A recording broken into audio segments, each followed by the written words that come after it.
붙잡고 나아갑니다. 박수 가운데 찬양합시다.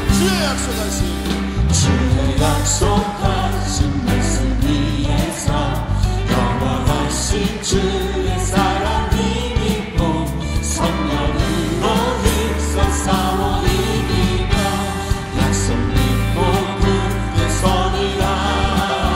주의 약속하신 말씀 위에서 성령 인도하는 대로 행하며 주의 품에 항상 안식 얻으며 약속 믿고 굳게 서리라.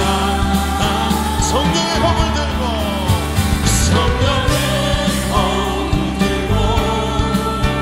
구원의 등을 쓰고 믿음의 방패와 진리의 띠로 말씀 위에 굳게 서리라. 성령의 검을 들고 구원의 등을 쓰고 곧 하나님의 말씀을 성령의 검을 들고 구원의 등을 쓰고 믿음의 방패와 진리의 띠로 말씀 위에 굳게 성도요 성령의 검을 들고 구원의 등을 쓰고 곧 하나님의 말씀을 가지라. 할렐루야. 오늘도 우리가 성령의 능력으로 승리하는 줄로 믿습니다. 우리 확신 가지고 하나님 앞에 설 때 하나님께서 오늘 우리에게 승리를 주실 줄로 믿습니다. 하나님께 영광을 올립니다. 굳게 서리 굳게 서리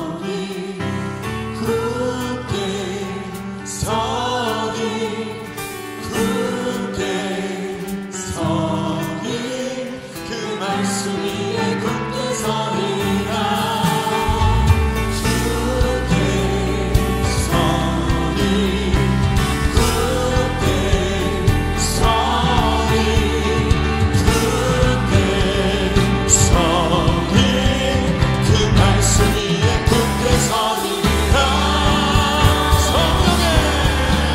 성령의 검을 들고 구원의 등을 쓰고 믿음의 방패와 진리의 띠로 말씀 위에 굳게 서리라. 성령의 검을 들고 구원의 등을 쓰고 곧 하나님의 말씀. 다시 한번 성령의 검을 들고 성령의 검을 들고 구원의 등을 쓰고 믿음의 방패와 진리의 띠로 말씀 위에 굳게 서리라. 성령의 검을 들고 구원의 등을 쓰고 곧 하나님의 말씀을 가지라. 성도여 우리 하나님의 능력을 사모합니다. 말씀 위에 굳게 서는 우리의 믿음이 되기를 원합니다. 우리 하나님께 영광을 박수 올려드립니다. 할렐루야.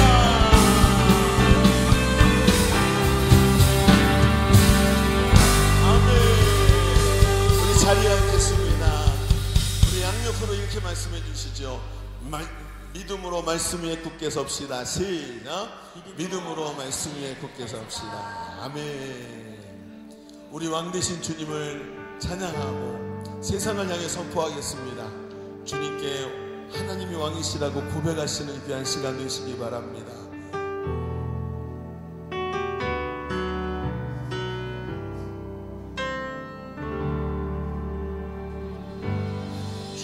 주님만이 왕이시라. 왕이십니다. 주님만이 왕이십니다. 주님만이 왕이십니다. 주님만이 왕이십니다.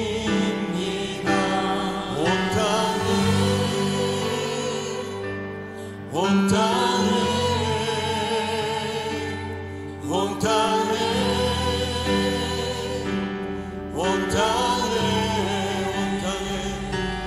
온 땅에 온 땅에 온 땅에 온 땅에 고백합니다. 주님만이 왕이십니다. 주님만이 왕이십니다. 고백하십시오. 주님만이 왕이십니다. 주님만이 왕이십니다. 주님만이 왕이십니다. 온 땅에 온 땅에 온 땅에 주님이 왕이십니다. 온 땅에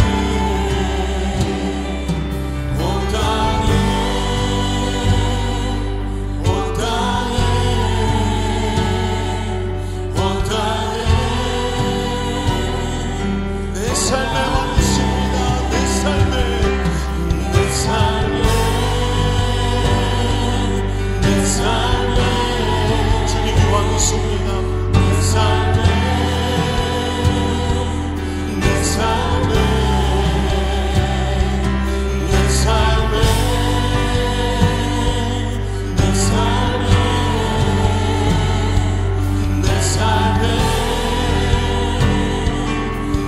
주님을 경배합니다.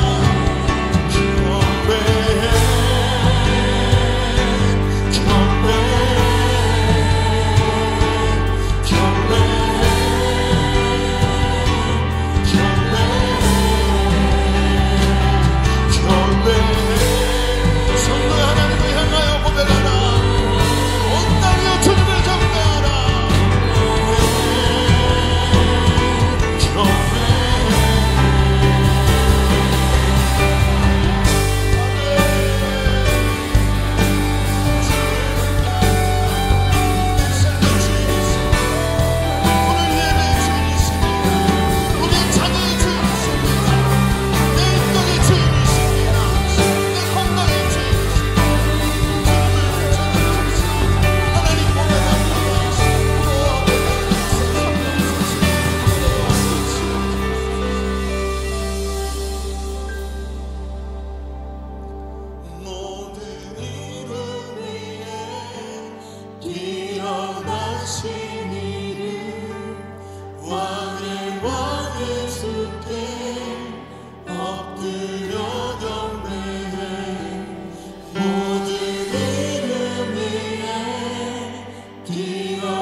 여러분 고백하십시다.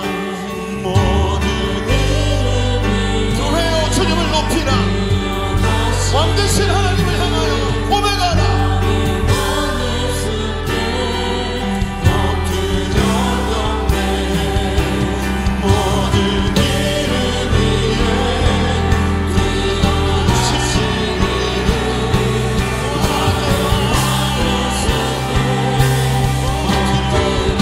모든 이름 위에 모든 이름 위에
찬양하며 주님 앞에 나와 보좌 앞에 경배하세. 들어오라. 주의 초청을 들으십시오. 들어오라. 지성소로 오라. 어린 양의 보혈로서 찬양하며 주님 앞에 나와 보좌 앞에 경배하세. 왕의 왕 주께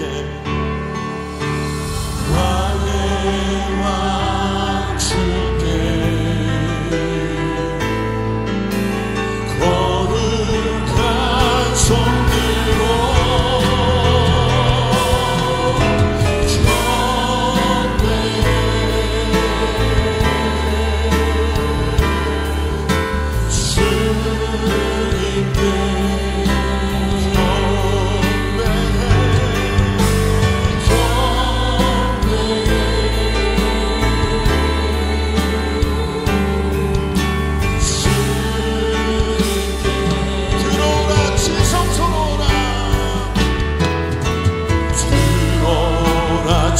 성소로 오라.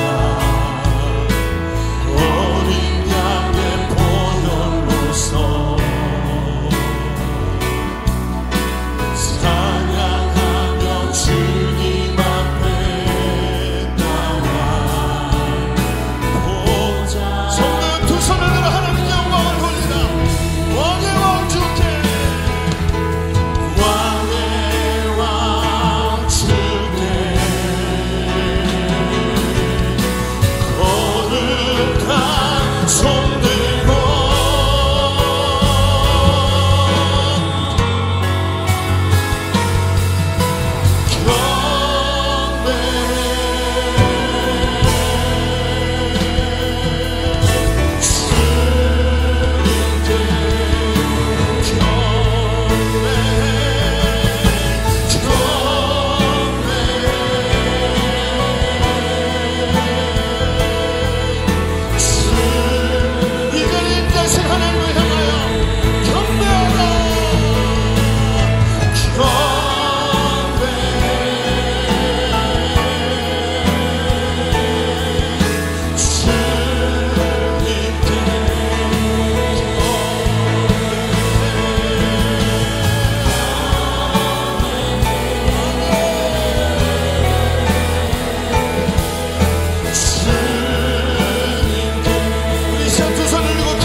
하나님의 영광이 드러나게 하여 주옵소서.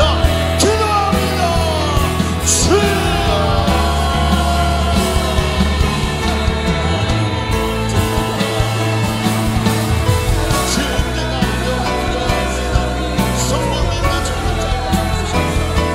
거룩한 영광 시간이 마소서. 모든 것이 하나님의 영광이 하나님께 예배하옵소서.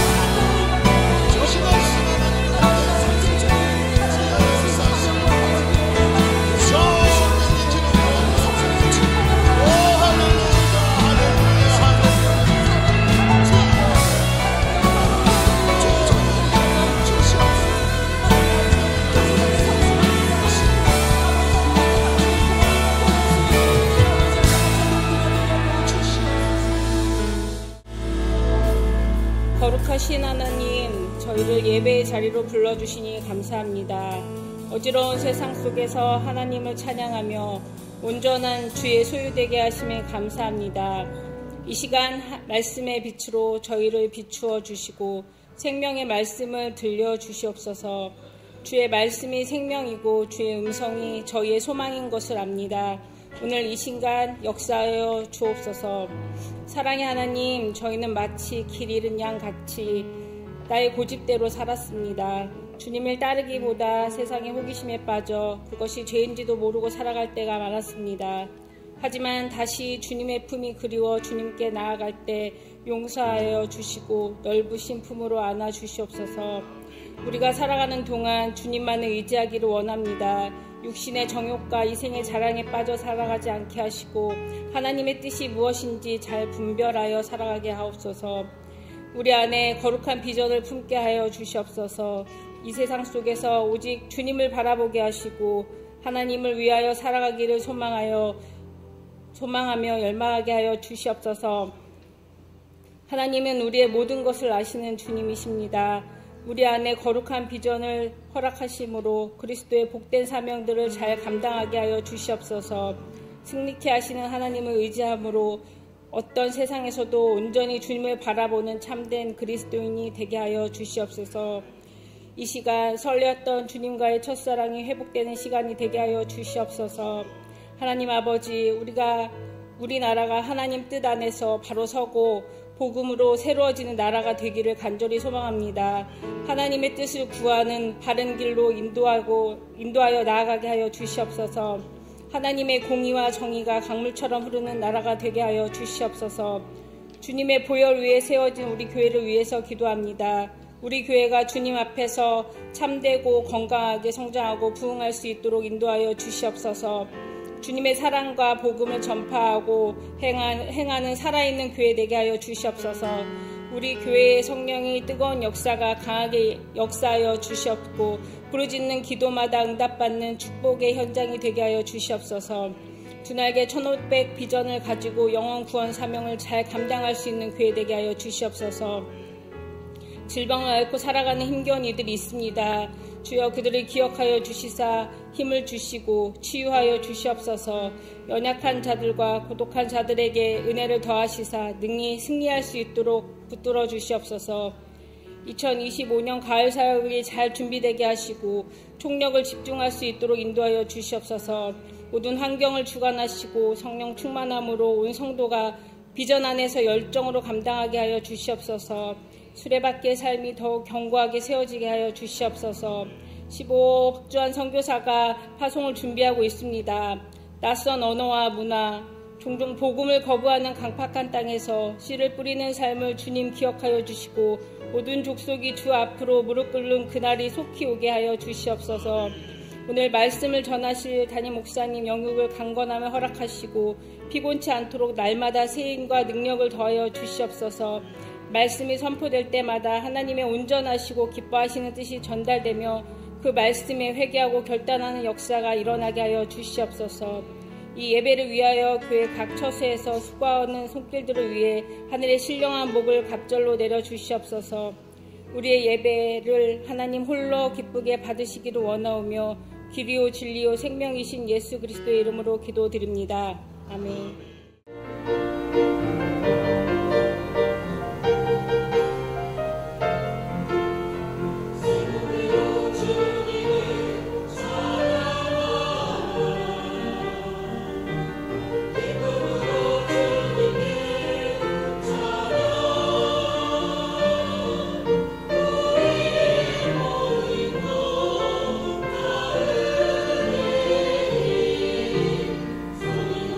주님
우리 하나님 말씀을 함께 보도록 하겠습니다. 하나님 말씀은 마가복음 14장 66절로 72절, 그리고 요한복음 21장 3절로 4절을 추가해서 좀 보도록 하겠습니다. 마가복음 14장 66절로 72절, 요한복음 21장 3절로 4절을 추가해서 좀 보도록 하겠습니다. 자, 우리 한 절씩 교도하시죠. 마가복음 14장 66절, 베드로는 아랫뜰에 있더니 대제사장의 여종 하나가 와서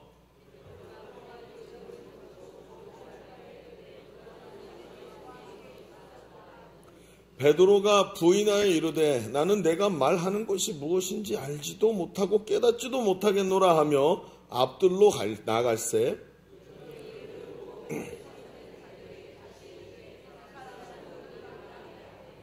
또 부인하더라. 조금 후에 곁에 서 있는 사람들이 다시 베드로에게 말하되 너도 갈릴리 사람이니 참으로 그 도당이니라. 그러나 베드로가 저주하며 맹세하되 나는 이 사람을 알지 못한다. 함께 봅니다. 닭이 곧 두 번째 울더라. 이에 베드로가 예수께서 자기에게 하신 말씀 곧 닭이 두 번 울기 전에 내가 세 번 나를 부인하리라 하심이 기억이 되어 그 일을 생각하고 울었더라. 아멘. 요한복음 21장 3절로 4절은 우리 한 목소리로 같이 보도록 하겠습니다.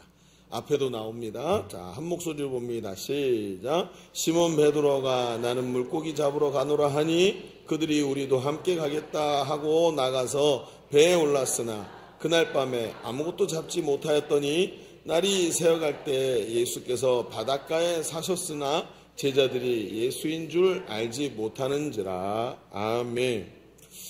자, 여러분 오늘 우리는 조금 무거운 주제로 오늘 말씀을 좀 같이 나눠보려고 합니다. 사람은 말입니다.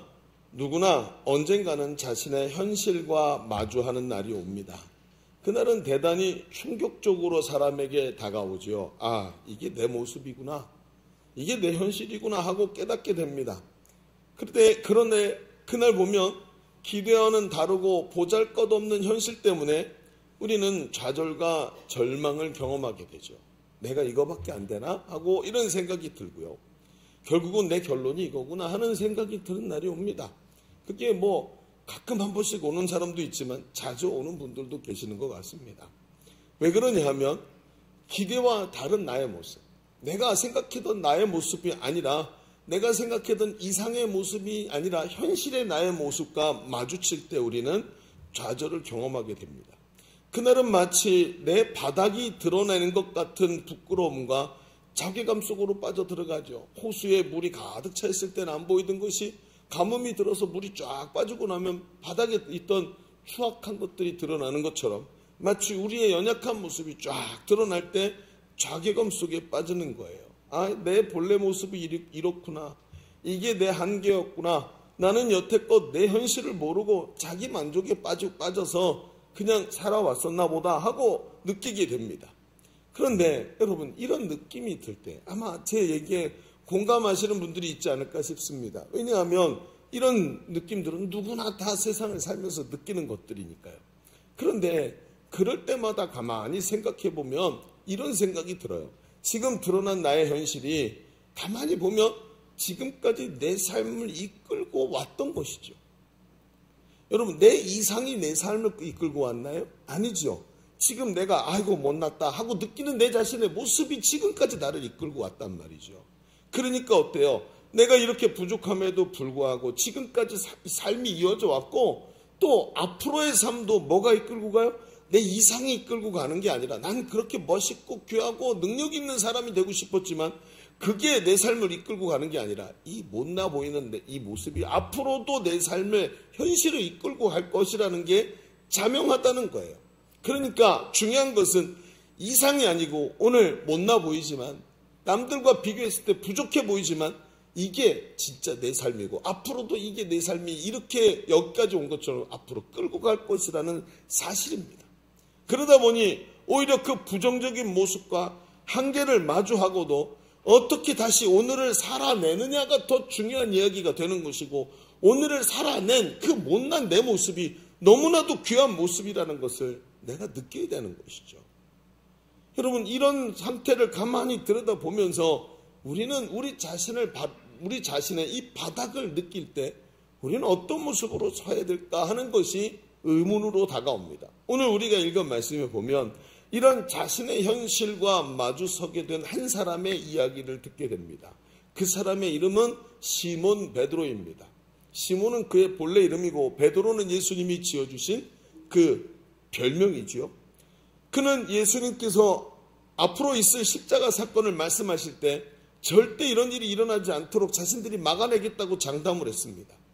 예수님은 그의 이런 모습을 보시면서 우려스럽게 말씀하시지요. 시몬아, 시몬아, 사탄이 너를 밀가부르듯 하려고 너를 청구했다. 하나님께 달라고 요구했다. 여러분, 밀가부르는 게 뭔지 아시지요? 키에다가 곡식을 넣고 위로 쫙쫙 키질을 하면 곡식이 하늘로 올라갔다가 떨어지면서 거기 함께 섞여있던 쭉정이는 가벼우니까 바람을 타고 옆으로 가서 떨어지고 키 안에는 알곡만 남게 됩니다. 처음에는 이만한 것 같았는데 키질을 하고 나면 요만큼 남지요. 다 쭉정이가 옆으로 떨어지지요. 껍데기가 떨어지죠. 이게 밀가부르는 겁니다. 네가 겉으로 보는 것과 진짜 너의 모습을 보기 위해서 사탄이 너를 청구했다. 시험하게 해달라. 그러나 내가 너를 넘어지지 않도록 지금 하나님께 기도하고 있다라고 예수님이 말씀하셨다는 거예요. 여러분 보십시오. 그게 끝입니까? 여러분, 예수님이 뭐라 그럽니까? 네가 오늘 닭 울기 전에 나를 3번 부인하리라. 정말 이 말이 충격적이지만 그의 결정과 행동을 바꿀 수 있을 만큼 그에게 다가오지 못하고 받아들여지지 못했습니다. 그리고 얼마 지나지 않아서 그는 예수님의 예언과 같이 예수님을 부인하고 배신하는 자신의 모습을 보게 됩니다. 바닥이 드러난 겁니다. 어떤 생각을 했을까요? 저는 오늘 이 말씀의 행간을 좀 읽어봤습니다. 베드로가 무슨 생각을 했을까? 아마 이렇게 생각했을 겁니다. 막 오늘 말씀의 마지막 절에 보았던 막 울면서 나는 나 살자고 예수님을 배신하고 부인하고 저주까지 했구나. 그렇게 아껴주셨고 사랑해 주셨는데 모두 다 예수님을 떠나도 나는 주님을 버리지 않다고 장담하고 다짐했는데 그게 말처럼 되지 않았구나. 사실 말이지, 돌이켜보면 나는 늘 이랬어. 내 인생이 예수님을 만나기 전에도 이랬어. 사실 이게 나야. 나는 사실 하나도 변한 게 없는 것 같아. 그냥 내가 예수님을 보았고 그분의 능력을 보고 내가 막 흥분해서 그분 곁에 있으면 뭔가 된 줄 알았지만 사실 난 그냥 어부일 뿐이었고 예수님이 부활하신 지금도 사실 나는 보잘것없는 내 모습을 보고 있어. 나는 그냥 고기나 잡으면서 살아야 할 팔자인가 보다. 이게 베드로가 느끼던 게 아니었을까요? 그러니까 그가 제자들과 함께 나는 고기 잡으러 가노라 하고 가버렸죠. 그 행간을 읽어보면 그의 이야기가 남의 이야기로 들리지가 않습니다. 왜냐하면 나도 역시 나의 본래 모습과 마주설 때가 많기 때문입니다. 겉으로는 목사라는 이름표를 달고 있고 겉으로는 거룩한 사람인 척하는 이런 성도의 삶을 살아가고 있지만 우리의 삶 깊은 곳에 나도 모르는 나의 연약한 모습이 서 있기 때문이죠. 깊은 좌절에 빠져 울고 있는 베드로를 보십시오. 그는 회복 불가능한 상태로 보입니다. 주님은 이렇게 자신의 바닥을 보고 좌절감에 빠진 베드로를 부르셨고 결국은 갈릴리 호수까지 다시 찾아가셔서 그를 회복하시지 않습니까? 오늘 우리는 그래서 이 대목을 잘 봐야 됩니다. 이 말씀은 오늘 우리의 바닥을 드러낸 우리의 모습을 바라보고 있는 우리 자신을 향한 주님의 말씀입니다. 오늘 주님은 이런 우리를 회복하고 싶어 하시는 줄로 믿습니다. 그 회복하시는 주님이 어떻게 베드로를 찾아가셨는지 오늘 이 말씀을 통해서 나에게 주시는 말씀으로 받고 은혜를 회복하고 큰 은혜와 능력의 시간이 되시는 우리 성도들 되시기를 주님의 이름으로 축복합니다. 자, 우리 주보 3면을 펼쳐보겠습니다. 주보 3면을 보면 오늘 말씀의 제목은 나의 바닥이 드러날 때라고 한번 정해놓고 두 가지를 보겠습니다. 오늘 써야 될 게 많아 보이죠? 짧게 한번 해보죠. 자, 첫 번째 이런 겁니다. 예수님은 좌절한 베드로를 찾아가서 개인적으로 만나주시죠. 그 개인적으로 만나는 이유가 뭐냐면 관계 회복으로 이끄십니다. 예수님은 베드로를 관계 회복으로 이끄신다. 이렇게 써보시죠. 예수님은 베드로를 관계 회복으로 이끌어 가세요. 예수님은 베드로를 관계 회복으로 이끌어 가십니다. 자, 이 얘기를 좀 펼쳐가 보죠. 오늘 말씀을 보면 닭이 울고 베드로는 예수님의 말씀을 기억해냅니다. 베드로가 그걸 듣고 통곡하면서 회개를 하지요. 그게 이 베드로의 내적 변화의 시작이 되는 것 같습니다. 72절에 이런 말씀이 있어요. 닭이 곧 두 번째 울더라. 이에 베드로가 예수께서 자기에게 하신 말씀, 곧 닭이 두 번 울기 전에 내가 세 번 나를 부인하리라 하심이 기억되어 그 일을 생각하고 울었더라. 자, 울기 시작합니다. 그런데 이제 이 장면을 보고 나서 우리는 그냥 쭉 지나가는데 성경을 자세히 들춰보면 말이죠. 이 이후에 베드로의 행적을 좀 찾아보려고 합니다. 베드로가 어떻게 있을까? 무슨 생각이었을까 하고 보이지 않던 베드로의 행적을 한번 찾아보면 이런 모습이 보입니다. 그는 예수님이 십자가를 지고 고난당하시면서 골고다 언덕으로 올라가시는 길에 나타나지 않았습니다. 예수님이 십자가에 달리셨을 때도 나타나지 않았습니다. 만약에 예전에 평상시에 베드로였다면 아마 예수님의 십자가를 자기가 대신 지겠다고 그렇게 앞장서지 않았을까 싶습니다. 그러나 그는 그 자리에 없었고 그 십자가를 대신 지는 영광은 구레네 사람 시몬에게 돌아갔습니다. 베드로는 부끄러움과 두려움 속에 숨어 있던 것 같습니다. 그러면서 예수님이 죽으신 이걸 받아들이기가 너무 어렵고 자신의 그 울고 있던 그 모습에서 큰 충격을 받았을 것입니다. 그런데 성경을 보면 예수님이 십자가에 죽으시고 이틀 후에 막달라 마리아가 무덤이 비었다는 소식을 전합니다. 여러분, 그 소식을 전하자 베드로와 요한이 무덤으로 달려갑니다.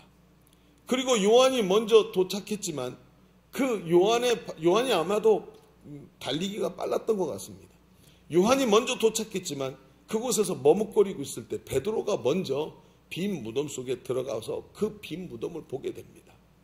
가만히 보면 이 베드로가 어쨌든 시리에 빠졌지만 그의 성품은 그대로 있고 아직도 제자들을 앞장서 있는 모습이 보이는 것 같습니다. 그는 아직도 열정이 살아있는 모습을 보여줍니다. 그리고 성경은 얼마 지나지 않아서 부활하신 예수님께서 베드로에게 따로 나타나신 사건을 기록하고 있어요. 여러분, 정확하게 말하면 예수님이 나타나신 사건을 직접적으로 기록하지 않습니다. 그런데 어디에 나타나냐 하면 엠마오로 가던 두 제자가 길에서 예수님을 직접 만나죠. 그리고 나서 엠마오로 가던 길을 돌이켜서 다시 예루살렘으로 와서 제자들이 있는 곳에 왔는데 누가복음 24장 34절에 보면 이렇게 말합니다. 말하기를 주께서 과연 다른 사람들이 말한 것처럼 살아나신 걸 우리가 만났다 하고 얘기했더니 뭐라 그러냐면 그분이 예수님이 살아나시고 시몬에게도 보이셨다 하는지라. 베드로는 이미 부활하신 예수님을 개인적으로 만났다라고 기록이 되어 있는 거예요. 그리고 심지어 제자들에게 베드로가 내가 부활하신 예수님을 내가 직접 만났다라고 증언을 하고 있더라는 것이죠. 여러분, 오늘 가만히 보면 베드로의 모습은 처음 그 눈물로 얼룩지고 자신의 바닥을 드러냈던 모습에서 많이 회복된 모습을 보여줍니다. 어떻게 됐을까요? 베드로는 마치 울던 아이를 달래듯이 다가오시는 주님을 만난 것입니다. 그는 자신의 충격적 현실을 보고 통곡하고 있었습니다. 그런데 주님이 예수님의 말씀처럼 빈 무덤을 체험하고 부활하신 예수님과 개인적인 만남을 통해 그는 다시 회복되고 있었던 것입니다. 그는 부활을 증언하는 자가 되었고 다시 제자들 앞에서 여전히 제자 공동체를 이끌고 가고 있는 모습을 보여주는 것이죠. 부활하신 주님을 만나면 사람은 회복되는 줄로 믿습니다. 요한복음 20장에 나타난 도마를 보십시오. 도마는 예수님의 부활 소식을 듣고도 믿지 못했지만 그의 믿음은 상처를 받았지만 부활하신 예수님이 오셔서 못자국과 창자국을 확인해 주고 난 다음에 그는 완전히 변화되고 주님의 부활을 증언하는 사람으로 완전히 새로워졌습니다. 엠마오로 가던 제자들을 보십시오. 그들은 시리에 빠졌습니다. 우리는 그가 메시아이기를 바랬노라. 여러분, 그분은 메시아입니다. 근데 예수님이 십자가에 죽으시는 광경을 머릿속으로는 예수님이 메시아인 걸 알고 있었지만 눈으로 보고 나서 십자가에 죽으시는 장면 때문에 시리에 빠져서 메시아였으면 좋을 뻔했다라고 생각하는 걸로 말이 바뀌어버렸어요. 그런데 그들이 부활하신 예수님을 만나고 믿음이 회복되고 감격이 되살아나는 것을 보게 됩니다. 여러분, 중요한 게 있습니다. 사람이 누구나 시리에 빠지고 자신의 바닥을 드러내는 순간이 찾아오지만 부활하신 예수님을 만나면 완전히 회복되는 줄로 믿습니다. 우리 교회는 1년에 2차례씩 교회가 봄사역과 가을사역이라는 이름으로 15주씩 이 복음 전하고 영혼 구원하는 일들을 합니다. 그런데 이 일을 할 때마다 이제 처음 시작할 때 3월과 9월에 이제 모든 것이 다 시작되죠. 행복 모임도 시작되고 양육훈련도 시작되고 전도사역도 다 시작이 됩니다. 그런데 그게 딱 시작될 때 우리 교회는 아주 중요한, 우리 교회만의 아주 중요한 어떤 트레이드 마크가 있는데 그게 뭐냐면 바로 회복 캠프입니다. 회복 캠프는 너무나도 중요합니다. 단 하루 토요일 날 아침부터 저녁까지 진행되는 이 캠프는 복음의 본질을 만나게 됩니다. 이렇게 조성되고 저렇게 만들어진 복음이 아니라 새빨간 예수님의 십자가에서 흐른 그 보혈을 드러내는 복음을 정확하게 말합니다. 부활하신 예수님을 만나고 체험합니다. 저 십자가가 남의 십자가가 아니라 나를 위한 십자가였음을 깨닫게 되는 순간을 맞이하게 됩니다. 그리고 그 십자가에서 주신 은혜와 회복을 체험합니다. 부활하신 예수님이 내 속에, 내 마음에 문을 두드리고 계시다가 내 마음에 쑥 들어오셔서 내 바닥난 삶을 회복시키시는 것을 체험합니다. 심지어 성령이 역사하셔서 내 바닥난 체력과 육신도 회복시키시는 것을 경험합니다. 수많은 사람이 이 회복 캠프에서 내면적 질병을 회복하고 눌림을 회복하고 심지어 외적인 질병과 여러 가지 눌림들과 여러 가지 질병들도 그 자리에서 하나님이 회복하시는 것을 체험한 줄로 믿습니다. 이걸 우리는 너무나도 많이 경험했습니다. 왜요? 부활하신 주님을 회복 캠프에서 만나고 나니까 사람이 회복이 되더라는 거예요. 여러분 어떠십니까? 오늘도 우리는 주님을 만나고 회복되어야 할 줄로 믿습니다. 다른 게 아닙니다. 다른 방법이 있는 게 아닙니다. 부활하신 주님을 만나고 부활하신 주님을 새롭게 경험하면 사람은 누구나 회복되는 줄로 믿습니다. 바로 이 회복 캠프와 양육 훈련을 통해서 부활하신 주님을 다시 만나고 회복과 성장을 체험하는 우리 예일교회 성도들 다 되시기를 주의 이름으로 축복합니다. 자, 우리 첫 번째 얘기를 좀 정리해 봅시다. 우린 지금까지 좌절한 베드로를 찾아가시는 주님의 모습을 보았습니다. 부활하신 주님을 만나서 회복되는 성도들이 되기를 바랍니다. 회복 캠프 지금 다시 도전하시고 또 부활하신 주님을 정확하게 만나서 완전한 회복을 누리시기를 주님의 이름으로 다시 한번 축복합니다. 자, 그런데 이제부터가 중요합니다. 이 장면을 보면 쉽게 받아들이기가 어려운 부분이 딱 나옵니다. 뭐냐 하면 복음서 중에 부활하신 이후의 사건을 소상히 기록한 성경이 요한복음이라고 할 수 있는데, 그런데 이 요한복음 21장에 나타난 베드로를 포함한 예수님의 가장 핵심적인 제자, 예수님이 기도할 때마다 데리고 올라가셨던 베드로, 요한, 안드레, 야고보 이런 사람들을 포함해서 6명의 제자가 분명히 예수님의 부활을 목격한 이후에 이렇게 말합니다. 뭐라고요?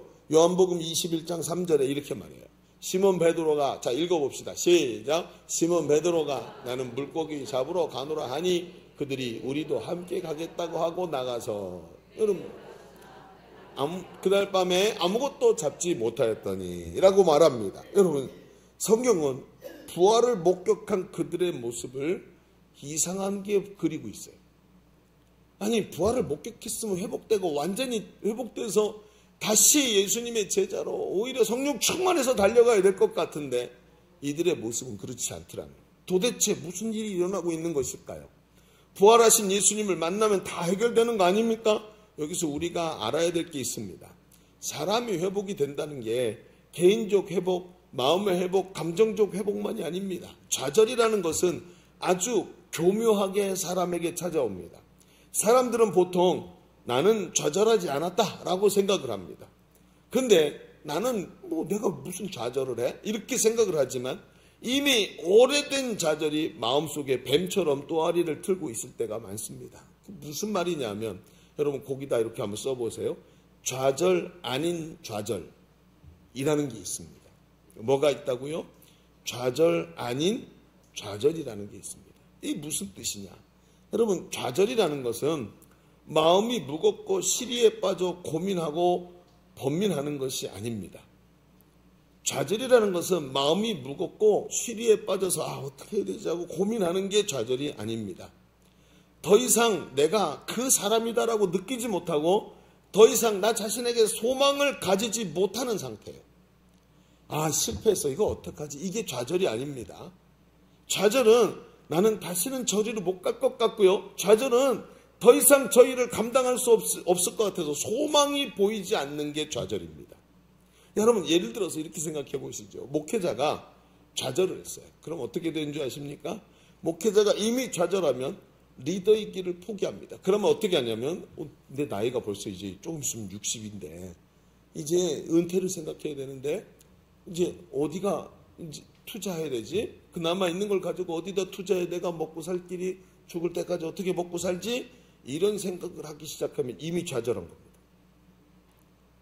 목회자는 오늘 굶어 죽어도 여기서 성도들 바라보고 복음을 전할 일을 해야 됩니다. 만약에 그게 노력을 해도 안 되잖아요? 빨리 은퇴해야 됩니다. 교회를 마치 내가 걸림돌이 돼서 교회 입구로 꽉 막고 있게 되는 거예요. 이게 안 되면 그 자리에 서 있으면 안 됩니다. 근데 좌절을 하니까 여기서 설교를 열심히 하면서도 딴 생각을 해요. 은퇴를 하면 뭐 먹고 살지? 여러분 이러면 안 되는 거예요. 이게 뭔지 아세요? 좌절 아닌 좌절입니다. 선교사를 보내고 성도들을 양육해서 예수님의 제자로 삼고 복음을 증언하기 위해서 오늘도 자기 생명을 아깝지 않은 것을 여기면서 달려가지 못한다면 그게 좌절인 겁니다. 그러니 마귀가 얼마나 교묘한지 좌절이라는 게 나는 번아웃 돼서 아무것도 못하겠어. 그리고는 이게 쓰러져 있는 게 좌절이 아니라 오늘 하나님 앞에서 이 마음이 상실된 자체가 좌절이라는 거예요. 성도가 말입니다. 좌절 아닌 좌절을 만나면 어떻게 되는 줄 아십니까? 깨어나십시오. 안 움직이네. 성도가 좌절 아닌 좌절을 만나면 어떻게 되는 줄 아십니까? 여러분 주일 성수를 못하면서도 아무 문제가 없다고 생각해요. 나는 신앙생활 잘하고 있다. 여러분 그렇습니까? 목사님 주일날 그렇게 많이 예배를 드리는데 하루쯤 여러분 부부가 결혼하고 했는데 오늘 하루쯤 매일 같이 자니까 다른 사람이랑 자면 안 됩니까?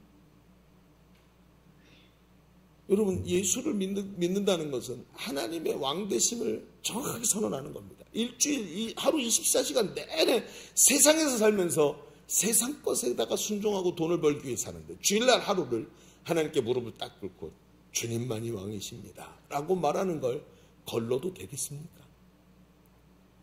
그런데 이게 멈춰지면서도 오늘 아무 느낌 없이 그냥 주일 성수를 딱 건너뛰었는데 아무 느낌이 없어요. 이미 좌절한 겁니다. 그게 하나님 백성으로서의 좌절이었어요. 남편이 안 들어오고 분명히 다른 여자랑 잔 것 같은데 아무 관심이 없어요. 똑같은 겁니다. 이게 좌절 아닌 좌절이에요. 성경에 내 재물이 있는 곳에 네 마음이 있다 하셨습니다.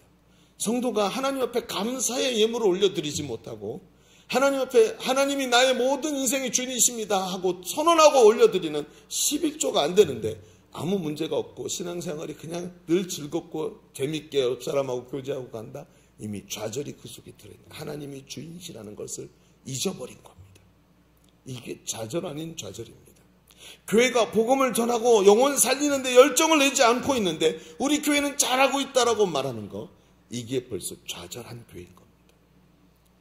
사탄은 이렇게 좌절을 겪고 있는 것을 속이고 그 다음에 어떻게 하죠? 그 좌절에다가 안주하고 주저앉아 있게 합니다. 그래서 좌절한 사람은 자신이 좌절한지를 잘 몰라요. 그냥 힘든 거야. 또 되겠지. 그리고 10년, 20년, 30년을 갑니다.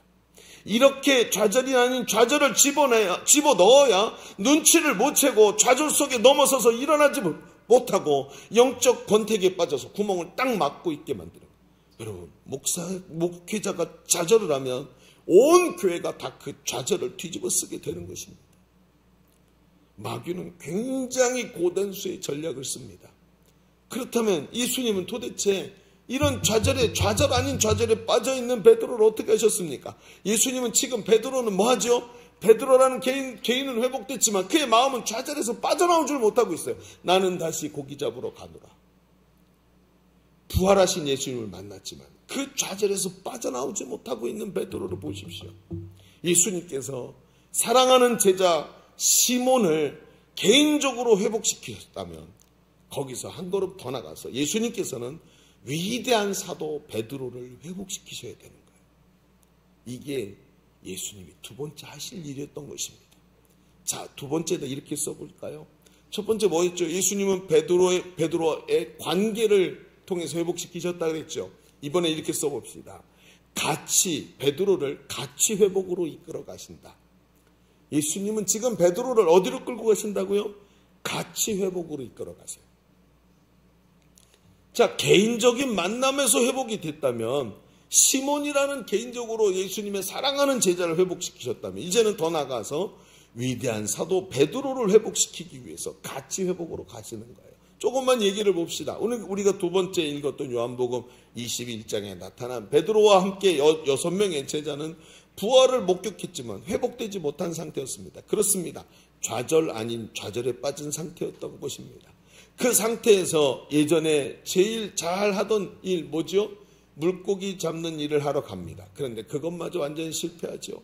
그들은 이미 사람을 낚는 어부였지 고기를 낚는 어부가 아니었던 것입니다. 그들은 좌절 아닌 좌절에 빠진 겁니다. 아직 어두운데 고기를 밤새도록 잡았습니다. 한 마리도 못 잡았네요. 아직 어두운데 저 멀리 호숫가에서 한 사람이 나타나서 말합니다. 뭐 잡은 게 있어? 아유, 하나도 못 잡았습니다. 배 오른편에다 그물 한번 던져보시오. 여러분, 절망에 깊이 빠져있던 사람은 옆에서 누가 소리를 쳐도 그 소리를 그냥 여과 없이 듣습니다. 그러니까 이들이 어떻게 합니까? 업으로 자존감조차도 남아있지 않으니까 그냥 생각 없이 던져보라니까 던진 겁니다. 그런데 무슨 일이 벌어졌죠? 배 오른편에 그 갈릴리 호수에 있던 모든 물고기가 모여서 반상회를 하고 있었던 것입니다. 그렇죠? 그냥 거기 한꺼번에 모여있던 그 그물에 확 잡힙니다. 그리고 그 제자 중에 하나가 예수님을 알아보죠. 오, 저분이 예수님이구나. 절망에 빠져버린 제자들을 찾아오신 예수님은 그 제자들을 모아서 앉혀놓고 베드로에게 물어보시죠. 네가 다른 사람들보다 나를 더 사랑하느냐? 3번을 물어보시고 대답하게 하시면서 베드로를 비롯한 제자들을 회복시키고 용기를 얻게 하십니다. 이렇게 회복을 시키시는 거예요. 내 양을 치라, 내 양을 먹이라 하면서 용기를 얻게 하십니다. 우리가 잘 아는 대로 이 사건으로 인해 위대한 사도 베드로는 회복됩니다. 용기를 얻고 위대한 사도로 변화되는 시점이 됩니다. 그런데 자, 여기서 우리는 꼭 질문해야 될 게 있습니다. 어떤 질문이냐? 이겁니다. 왜 하필 갈릴리일까? 왜 하필 갈릴리냔 말이죠. 자, 성경에 보면 이 본문이 펼쳐지고 있는 장소가 갈릴리라는 점을 잘 봐야 됩니다. 예수님의 십자가 부활 사건이 일어난 곳도 아닙니다. 갈릴리가 의미 있는 장소냔 말이에요. 여러분, 예수님의 부활이 어디 일어났죠? 예루살렘에서 일어났습니다. 십자가도 예루살렘에서 지셨습니다. 그런데 여러분, 교회가 세워진 것도 예루살렘이고 성령 강림 사건도 예루살렘에서 일어납니다. 그런데 부활하신 예수님은 왜 제자들에게 내가 갈릴리로 먼저 가 있을 테니까 나중에 따라와라 라고 말씀하셨죠? 내가 죽은 자 가운데 사흘 만에 부활한다면 너희보다 먼저 갈릴리로 가 있을 것이다. 이렇게 미리 예고까지 하셨단 말이에요. 왜 갈릴리일까요? 갈릴리가 땅값이 좋아서요? 왜 갈릴리일까요? 도대체 여러분 보십시오. 십자가에 달리기 위해 잡히시기 전에 분명히 예수님은 내가 먼저 가서 기다리겠다고 갈릴리를 지목하셨습니다. 들어보십시다. 우리가 잘 알듯이 베드로는 예수님을 3번이나 부인한 사건으로 인해서 심각한 트라우마를 안고 있었습니다. 아주 통곡을 하면서 웁니다. 그게 제자 공동체에도 심각한 타격이었을 것입니다. 심지어 나중에 전설에 의하면 베드로가 닭만 울면 일어나서 울었대요. 닭이 아침에 꼭 깨워 하면 닭 소리를 듣자마자, 이 전설입니다. 성경이 아니고. 그럼 베드로가 일어나서 울었답니다. 그래서 이런 얘기를 하는 거예요. 여러분, 교회 안에 새벽 기도를 만든 사람이 베드로라고. 아침에 닭소리만 나면 일어나고 울면서 기도하면서 새벽 기도 만들었다고. 그렇게 얘기를 합니다, 사람들이. 우스갯소리입니다만. 얼마나 타격이 됐으면 그랬을까요? 그런데 이 좌절에 빠진 제자들을 갈릴리로 불러 모으신 예수님은 제자들이 다시 첫사랑과 열정을 생각나게 만드시는 행동을 하시지요. 뭐지요? 누가복음 5장 1절에도 나옵니다만 배 오른편에 그물을 던져라 할 때 나온 고기가 얼마나 많은지요. 근데 그 대목을 가만히 보면 앞에 뭐라 그랬죠? 그 고기를 너무 많이 잡힌 고기를 끌어올리면서 그 주님이 사랑하시는 제자가, 요한복음이니까 요한이 자기를 얘기할 때 주님이 사랑하시는 제자라고 써요. 자기 자신을. 그러니까 요한이 그 자리에서 그걸 옮기다가 이거 어디서 많이 본 사건인데? 이런 생각을 하는 거예요. 이거 어디서 체험해 본 것 같은데? 그랬더니 갑자기 머리에 뭐가 떠올라요? 이 장면이 뭐가 떠올라요? 예수님께서 제자들을 처음 부르실 때 깊은 데로 가서 그물을 던져라 하셨던 날과 똑같은 모습이 떠오르기 시작해요. 자기들은 그날도 하나도 잡지 못했고 오늘도 하나도 잡지 못하고 그 좌절감이 갑자기 주님이 채워주시는 그 큰 권능으로 가득 채워지는 것을 경험하는데, 오늘도 좌절감을 가지고 밤새도록 고기를 하나도 못 잡았는데 그 오른편에다 그물을 던졌을 때 올라오는 그 예수님이 맛보게 해주셨던 그 최초의 그 뜨거운 열정이 확 올라오는데 그때 회복이 돼. 저분 예수님이구나. 저분 지금 말씀하신 분이 예수님이구나. 눈이 열리기 시작합니다. 그리고 좌절로 끊어졌던 다리가 다시 연결이 되는데 기적이 일어나는 순간 이게 보이기 시작합니다. 요한이 소리칩니다. 저분이 예수님이구나 하고 소리를 지릅니다. 그랬더니 그 배에 타고 있던 베드로가 갑자기 말입니다. 벗어났던 겉옷을 입기 시작합니다. 여러분, 유대인의 겉옷이 어떻죠? 커튼처럼 걸치게 되죠. 이게 여행을 갈 땐 텐트로도 바뀌고 여러 가지로 활용이 되기 때문에 두꺼운 그 옷을 입고 다녔는데 그 물질을 해야 되니까, 여러분 그게 쉽겠습니까? 물에 빠지기도 하고 나오기도 하니까 가벼운 옷을 입고 있었겠죠. 그런데 저분이 예수님이다 하는 소리 듣고 그걸 온몸에다 걸치기 시작합니다. 그럼 여러분 어떻게 하죠? 그 다음에 옷을 걸친 다음에 어떻게 해요? 물속에 뛰어들어요. 여러분 이게 뭐하고 같은 줄 아십니까? 머리를 감고 머리를 말리고 드라이를 해서 예쁘게 만들고 화장을 탁 하고 옷을 입고 팔찌를 차고 귀걸이를 하고 목걸이를 하고 나서 자자 하고 눕는 겁니다. 똑같은 거죠. 여러분 보십시오. 옷을 입더니 물속에 뛰어들었다는 거예요. 왜요? 왜 그렇습니까? 예수님을 만나고 이 사건을 보면서 처음 주님이 주셨던 그 비전이 베드로에게 회복된 것입니다. 베드로가 예수님이 내가 너를 사람을 낚는 어부가 되게 하리라 하셨던 말씀이 회복되니까 자신의 신분, 자신의 본분이 회복이 되면서 자신의 가치관이 회복이 되면서 그가 벗어났던 겉옷을 입고 주님 앞에 서게 되는 것입니다. 여러분 한번 생각해 보시죠. 그 옷을 입고 어떻게 했을까요? 허우적거리면서 물 앞으로 나갔을 겁니다. 가만히 상상을 해 보십시오. 저기서 아직도 저 많은 물고기를 막 정리하고 있는 제자들이 있는가 하면 예수님은 물 밖에 서 있고 물에 젖은 생쥐처럼 온 몸이 그 더 무거운 옷에 물에 가득 젖어 있던 베드로가 물을 뚝뚝 흘리며 예수님 앞에 딱 서서 둘이 얼굴을 마주보고 있는 이 장면을 생각해 보십시오. 무슨 말을 했을까요? 제가 성경을 썼다면 그리고 우리는 아무 말도 하지 않았다 라고 썼을 것입니다. 말이 필요가 없습니다. 주님은 제자들을 아침 조반상으로 초청을 하십니다. 앉아라. 잡은 물고기 몇 마리만 가져와라. 그리고 앉아가지고 물고기를 구우면서 모닥불 앞에서 같이 식사를 하시는데 아무 말 하지 않아도 됩니다. 내가 너를 사람을 낚는 어부가 되게 하리라 하셨던 말씀이 지나간 3년의 세월들이 계속 떠오르면서 그 마음속에 계속해서 그 하나님이 주신 뜨거운 열정이 회복되기 시작합니다. 그렇지, 주님 말씀하신 대로 죽음에서 부활하셨구나. 이분이 메시아구나. 이분이 나를 불러서 사람을 낚는 어부로 세워주셨던 거구나. 지난 3년간의 일들이 주마등처럼 지나가면서 다 이해가 되기 시작합니다. 첫 부르심의 그 뜨거운 열정이 끊어졌던 다리가 연결되면서 회복되기 시작하고 이 안에서 하나님 나라 가치가 회복이 되기 시작합니다. 그리고 나서 예수님을 부인한 가슴에 깊이 박혔던 상처가 치유가 되면서 네가 다른 사람들보다 나를 더 사랑하느냐?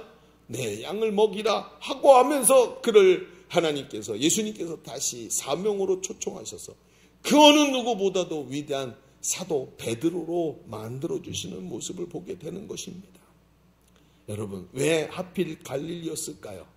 갈릴리는 바로 그런 주님과 처음 만나서 가슴 뜨겁게 주님께 사명을 받았던 자리였기 때문입니다. 그렇습니다, 여러분. 우리가 좌절해서 회복되고 용기를 얻는 자리는 주님을 뜨겁게 처음 만났던 갈릴리입니다. 내가 너를 사람 낚는 어부가 되게 하겠다 하며 부르셨던 그곳, 사람들의 미움과 비난을 받던 세리였던 나를 처음 만나주시고 제자 삼아 하나님의 거룩한 제자로 불러주셨던 그 감격의 장소,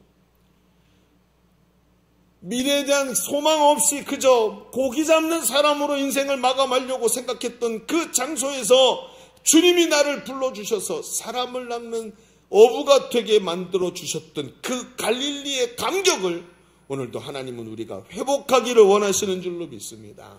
바로 그겁니다. 저는 말입니다. 가끔 벌써 결혼한 지가 25년이 됐더라고요. 근데 가끔 저희 방에 안방에 걸려있는 결혼사진을 가끔 유심히 봅니다. 결혼할 때 사진을 찍었는데 그 사진사가 여자분이었어요. 여기서 이 자리에서 결혼식을 했죠. 근데 그때 사진을 찍은 것 중에 제일 잘 나온 것을 2개를 큰 액자로 만들어 줬었습니다. 요즘에는 그런 거 만들지도 않더라고요. 그거 갖다 놓으면은 인테리어 다 망친다고. 만지지도 않아요. 근데 그 큰 사진 이렇게 보는데, 야, 사진이 나와 있는 거 보니까, 아우, 강선신 참 젊었네. 이런 생각이 이렇게, 아, 젊었네. 이런 생각이 듭니다. 그러면서 이렇게 들여다보면서 옛일이 그리워서 아무래도 여성 호르몬의 역할이 큰 것 같습니다. 보면서 이런 생각이 들더라고요. 야, 우리 아내가 참 이뻤구나. 물론 지금도 이쁩니다. 그래서 연애 시절 생각이 나는 거예요. 참 그런 저는 연애를 길게 하고 또 깊이 했습니다. 관계가 좀 깊게. 그래서 깊은 이런 연애를 했었는데 지금 돌이켜 보는데 가만히 저하고 제 아내하고 얘기를 합니다. 왜 하나님이 우리를 그렇게 긴 시간을 만나게 하셨을까? 그 긴 시간 동안 여러 가지 일이 있었겠죠. 헤어지기도 하고 별의별 일이 다 있었습니다. 그러면서 결혼하기 전에 이미 서로 깊은 신뢰가 쌓였어요. 이 사람을 잘 알아, 나는. 이 친구는 이래 하면서 깊은 신뢰를 만들어냈고, 그 시간이 지났는데 그때 뜨거운 사랑이 뭐가 됐냐면 신뢰로 바뀌었더라고요. 저희가 사역하면서 부부가 마주 앉아서 이야기를 할 시간이 많지 않았습니다. 저는 지금 저희 아이들이 자라났던 기억이 별로 없어요. 워낙에 정신없이 양육하고 사역하고 그러면서 아이들이 어떻게 성장했는지 기억이 안 납니다. 그래서 어떻게 하냐면 사진을 보고 아이들이 이랬었지 하지 제 추억 속에 남아있는 아이들의 기억이 별로 없을 정도로 굉장히 바빴습니다. 그러니 여러분 어떻겠습니까? 여러분 사역을 하면서 제 아내도 바쁘고 저도 바쁜데 부부가 서로 마주 앉아있을 일도 없고 그러니까요. 어때요? 그러니까 얼마나 많은 오해와 사건이 일어나겠습니까? 그런데 그 많은 일들 중에도 하나님께서 저희 두 부부를 신뢰로 끌고 가셨어요. 믿어요. 알아요. 잘. 왜 저런 말을 하는지도 알고 왜 저런 표정을 하고 있는지도 알아요. 이게 여러분 알고 계십니까? 그게 저희 가정을 지키고 있습니다. 그 신뢰가 우리 교회 사역을 지금 지켜내고 있습니다. 지금 우리가 살아가는 가정과 삶의 바탕에 있는 기초가 바로 그 사랑이더라고요. 여러분 돌이켜보니까 공부 안 하고 연애질 한다고 부모님께 야단질 많이 맞았는데 요즘에는 연애한 게 자랑스럽습니다. 공교롭게도 이 말을 하고 있는데 저희 부모님이 여기 와 계시네요. 그렇습니다, 여러분. 갈릴리는 사랑의 자리이고 신뢰의 자리이고 소망의 자리입니다. 이게 바로 갈릴리였습니다. 첫사랑의 열정을 회복하는 자리였습니다. 내가 바로 그런 사랑을 받았지, 우리 이렇게 좋았었지 하는 그 예전의 그 뜨거운 열정을 다시 회복시켜 주시는 자리가 갈릴리였던 것입니다. 예수님은 지금도 그 사랑을 회복시키기를 원하십니다. 여러분 어떠십니까? 우리 처음 만났던 그때로 나가서 돌아가야 되지 않겠습니까? 좌절 아닌 좌절에 빠져서 뭔가 신앙생활을 하고 교회 나오는 것 같지만 뜨거움이 사라진 그 상태로 더 이상 버텨서는 안 된다는 것입니다. 오늘도 주님이 여러분에게 말씀하고 계시지 않습니까? 얘야, 기억나니? 우리 얼마나 사랑했었는지 기억나니? 그때 그 뜨거운 눈물이 기억이 나니? 우리 처음 만났던 갈릴리에서 다시 만나면 안 될까? 그 사랑이 얼마나 깊었었는지, 그 뜨거움이 얼마나 좋았었는지 다시 회복하고자 하는 뜨거운 열망이 나에게 있구나 하면서 주님이 여러분에게 지금 말씀하고 계시지 않습니까? 오늘도 주님은 당신을 포기하지 않으셨습니다. 그리고 당신을 갈릴리로 부르고 계십니다. 그 사랑을 회복하자고 얘기합니다. 아니 목사님, 그 갈릴리 가면 어떻게 해야 되는데요? 갈릴리 가서 그냥 거기서 또 처음 부를 때처럼 또 우리도 그 그물을 오른편에 던지면 되는 겁니까? 요한계시록 2장 5절에 보면 정확한 얘기를 하고 있습니다. 요한계시록 2장 5절 예수님이 이렇게 말해요. 뭐라고 말씀하시죠? 이렇게 같이 읽어봅시다. 시작. 그러므로 어디서 떨어졌는지를 생각하고 회개하여 처음 행위를 가지라. 만일 거기까지만 읽읍시다. 그 뒤에는 무서워서 읽지 말고. 자, 다시 앞에 보여주세요. 뭐 하라 그랬죠? 회개하여 처음 행위를 가지라. 어디서부터 문제가 생겼는지 보고 처음 행위를 가지라. 작은 것부터 다시 회복하라는 거예요. 여러분 힘들고 어렵지만 기도의 자리를 회복하시기를 바랍니다. 아니 목사님 그때의 사랑을 회복하라. 그러니까요. 그게 어떻게 시작하냐면 기도가 잘 안 되죠. 옛날처럼 1시간 2시간 기도가 안 되죠. 10분 기도부터 다시 회복하시기를 바랍니다. 아침마다 성경 넉 장씩 읽던 거 다시 회복하십시오. 전도하기 힘들어도 전도팀이 움직일 때 전도의 자리에 가서 꽂아놓은 보리처럼 자루처럼 서 있다가 성령이 임하시는 것입니다. 여러분 다시 옛날 그 행위를 회복하기 시작하면 역사가 일어나는 것입니다. 다시 그물을 던지기 시작해야 된다는 거예요. 다시 처음 행위를 회복하기 시작하면 하나님께서 열정을 부어주시고 다시 일어날 수 있도록 만들어주시는 거예요. 여러분 왜 사람들이 제자대학에 다시 들어오는지 아십니까? 거기서 더 깊이 있는 영성으로 하나님 회복시켜 주시는 걸 너무나도 잘 알고 있기 때문에 오는 것입니다. 내가 박사도 아니고 대단한 사람도 아니고 어찌 한번 들었던 것 가지고 그걸 유지하겠습니까? 어찌 한번 주셨던 은혜를 오늘도 다시 유지하면서 나가겠습니까? 그게 아닙니다. 또 반복하고 또 반복하면서 처음 행위를 회복하려고 노력할 때 우리의 도움이 되시는 보혜사께서 성령께서 오셔서 우리를 다시 회복시켜 주시는 줄로 믿습니다. 그리고 그 사랑이 가슴을 뜨겁게 타오르게 만드는 거예요. 이제 말씀을 우리 정리하십시다. 사랑하는 성도 여러분, 다시 갈릴리로 가십시오. 주님이 거기서 당신을 기다리고 계십니다. 좌절 아닌 좌절에 빠져서 거기서 허우적거리고 있으면 안 됩니다. 나는 지금 예배 나왔잖아. 어차피 신앙생활 이렇게 가는 거 아니야. 아니요. 좌절 아닌 좌절에 빠져서 허우적거려서는 안 됩니다. 갈릴리로 가서 다시 회복하시고 거기서 뜨거운 열정으로 주님 앞에 나갈 수 있는 저와 여러분 되기를 주님의 이름으로 축원합니다. 자, 우리 같이 찬양하십시다. 우리 요즘에 참 가슴 뜨겁게 부르는 찬양이 하나 있죠. 아주 스트레이트한 가사를 가지고 있는 찬양입니다. 모든 것이 끝났다고 말하는 사람들의 말을 듣지 말아라. 하나님은 아직도 너에게서 시선을 떼지 않았다. 세상에서 답을 찾지 말아라. 사람들을 의지하지 말아라. 너의 모든 문제는 하나님을 만나면 해결할 수 있다. 기도를 쉬지 마라. 찬양을 멈추지 말아라. 하나님이 너를 주목하고 있다. 우리 찬양하십시다. 모든 것이 끝났다고 말하라. 모든 것이 끝났다고 말하는 사람들의 말을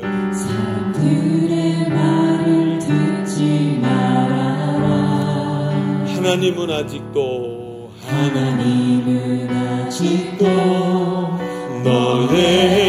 너에게서 시선을 떼지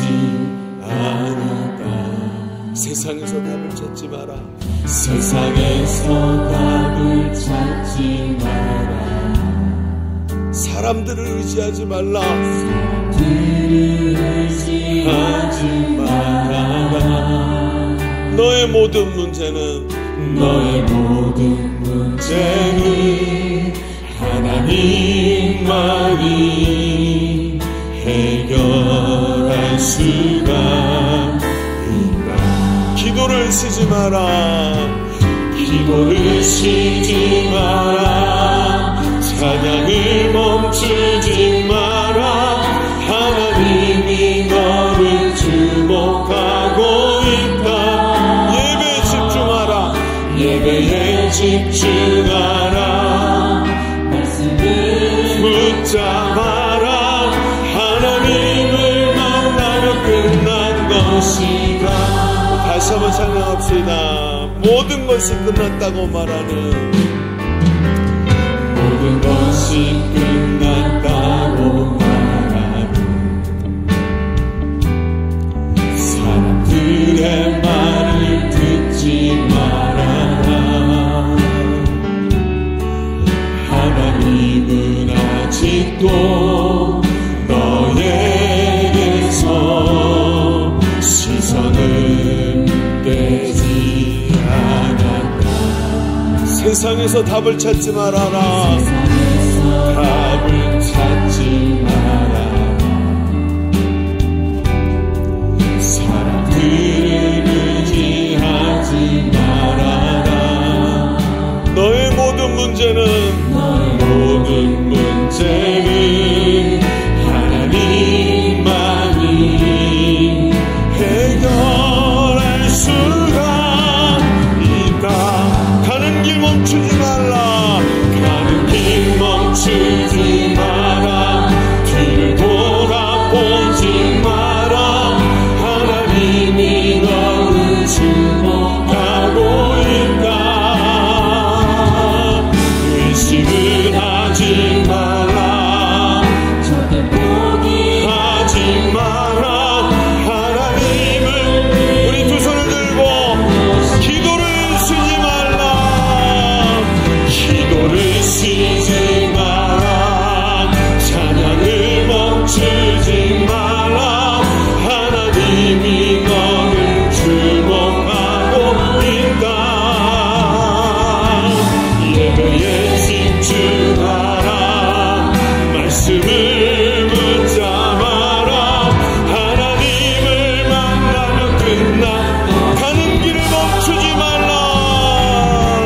가는 길 멈추지 마라.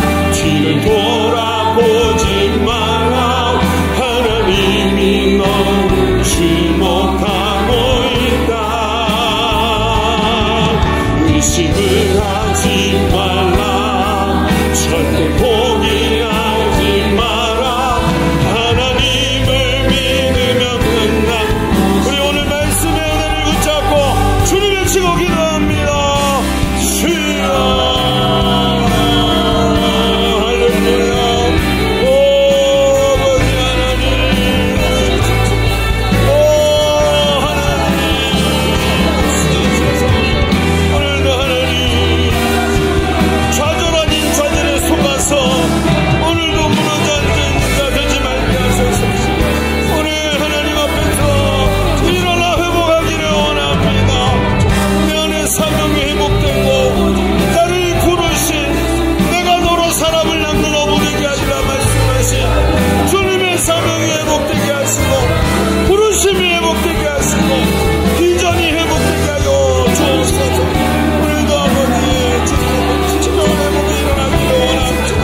오 할렐루야. 하나님 역사하소서. 우리 안에 아버지 기도를 쉬지 마라. 사냥을 멈추지 말라. 하나님이 너를 주목하고 있다. 하나님의 이 가사가 너무나도 강력하고 오 주시는 애 붙잡고 승리하며 달려가는 주님 같으며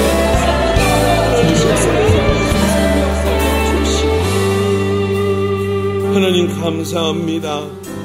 나도 어느 순간 모르는 사이에 좌절 아닌 좌절에 빠져서 교회는 나오는 것 같고 신앙생활을 하고 있는 것 같지만 부활하신 주님을 만나고도 시류에 빠져 있는 자가 아닌지, 오늘도 하나님 주의 말씀이 너무나도 정확하게 우리의 심령을 만지시고 하나님 역사하고 계시는 줄로 믿습니다.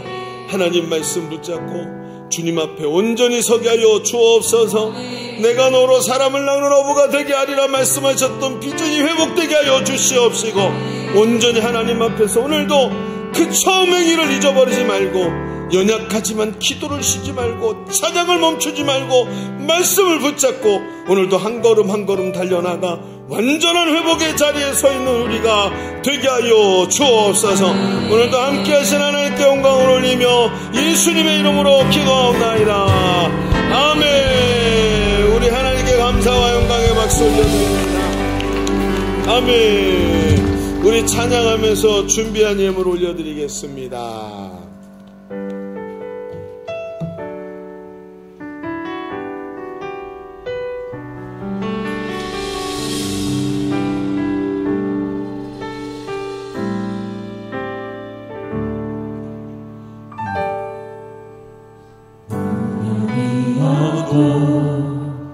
공허하지 않는 것은 예수 안에 난 만족하니라. 가난하여도 부족하지 않는 것은 예수 안에 오직 나는 부요함이라.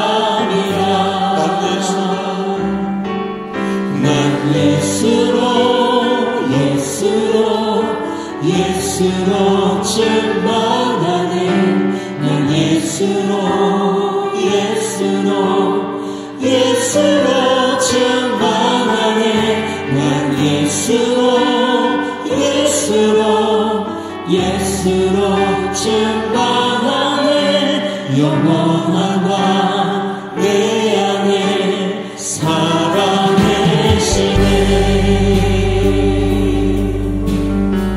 고난 중에도 견뎌낼 수 있는 것은, 고난 중에도 견뎌낼 수 있는 것은 주에게 믿기 때문이야.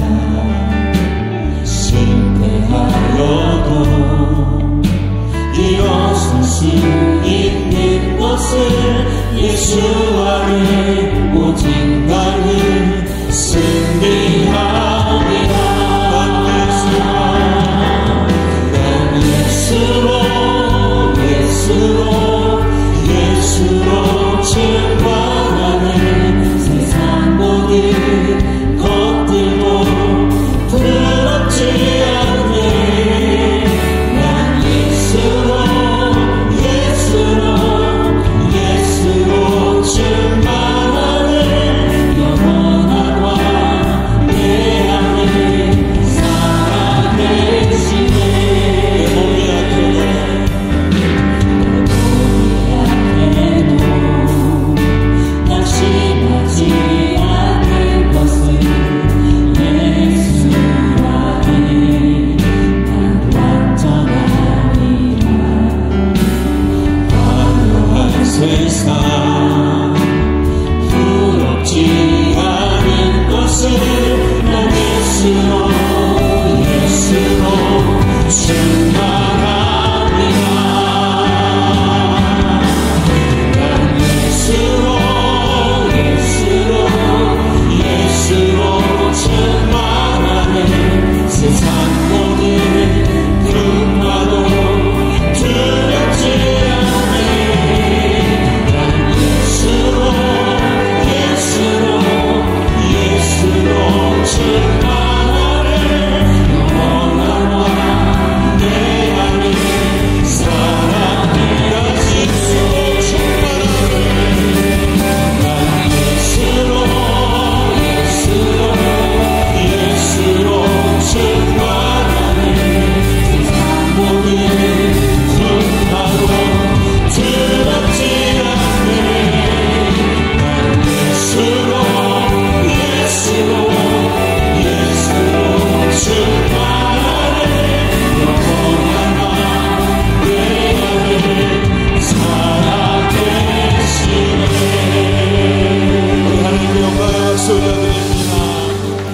자, 우리 양옆으로 앞뒤로 함께 격려하십시다. 당신 안에 예수 그리스도가 충만하십니다. 시작.